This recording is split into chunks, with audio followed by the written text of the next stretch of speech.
नमस्कार प्रिय दर्शकों, एक बार फिर आपका स्वागत है हमारे YouTube चैनल सत्यवचन पर।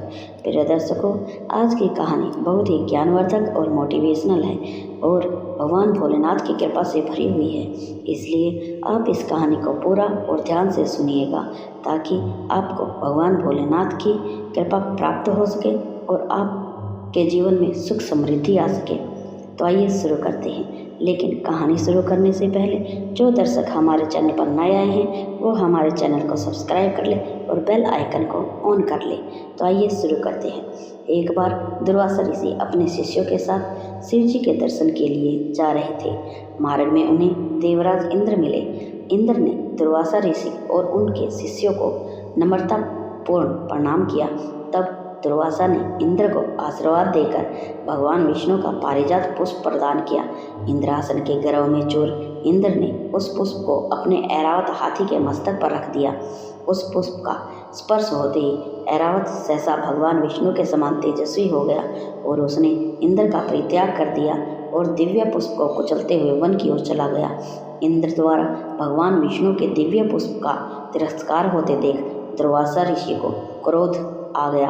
उन्होंने देवराज इंद्र को वैभवहीन होने का शाप दे दिया।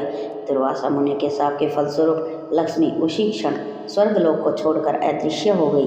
लक्ष्मी के चले जाने से इंद्र आदि देवता निर्बल और धनहीन हो गए। उसका वैभव लुप्त हो गया।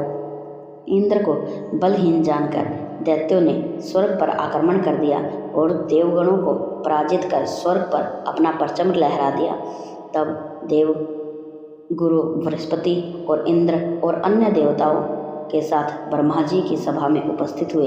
तब ब्रह्मा जी बोले, देवेंद्र, भगवान विष्णु के भोग रूपी फूल का अपमान करने के कारण रुष्ट होकर भगवती लक्ष्मी तुम्हारे पास से चली गई हैं। उन्हें पुनः प्रसन्न करने के लिए तुम भगवान नारायण की कृपा दृष्टि प्राप्त करो। उनके आशीर्वाद से तुम्हें खोया हुआ वैभव फिर से मिल जाएगा। इस प्रकार ब्रह्मा जी ने इंद्र को आश्वस्त किया और उन्हें लेकर भगवान विष्णु की शरण में पहुँचे। वहाँ भगवान विष्णु भगवती लक्ष्मी के साथ विराजमान थे। देवगण भगवान विष्णु की स्तुति करते हुए बोले, हे भगवान, आपके चरणों में हमारा बारंबार प्रणाम है। भगवान, हम सब जिस उद्देश्य से आपकी शरण में आए हैं, कृपा करके आप उसे पूरा कीजिए। दुर्वासा ऋषि के शाप के कारण माता लक्ष्मी हमसे रूठ गई है और दैत्यों ने हमें पराजित कर स्वर्ग पर अधिकार कर लिया है। अब हम आपकी शरण में हैं, हमारी रक्षा कीजिए। भगवान विष्णु त्रिकालदर्शी थे। वे पल भर में ही देवताओं के मन की बात जान गए।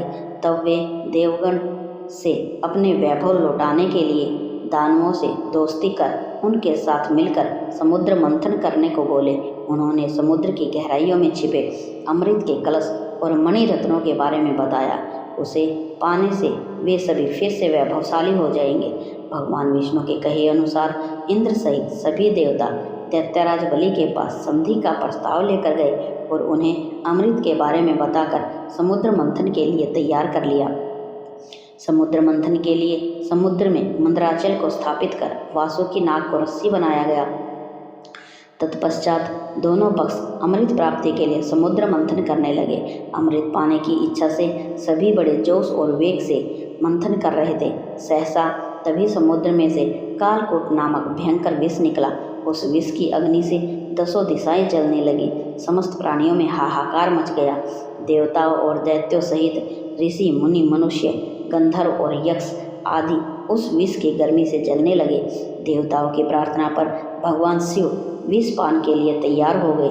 उन्होंने भयंकर विष को हथेलियों में भरा और भगवान विष्णु का स्मरण करते हुए पी गए। भगवान विष्णु अपने भक्तों के संकट हर लेते हैं। उन्होंने उस विष को शिव जी के कंठ में ही रोककर उसके प्रभाव को समाप्त कर दिया।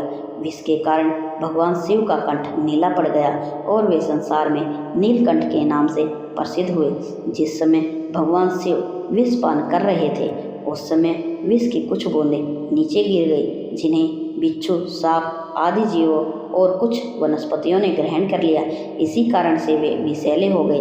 विष का प्रभाव समाप्त होने पर सभी देवतागण भगवान शिव की जय जयकार करने लगे। तो प्रिय दर्शकों, ये थी आज की कहानी। अगर आपको अच्छी लगी हो तो लाइक करके ज़रूर बताइएगा। हमें आपके कमेंट का इंतज़ार रहता है।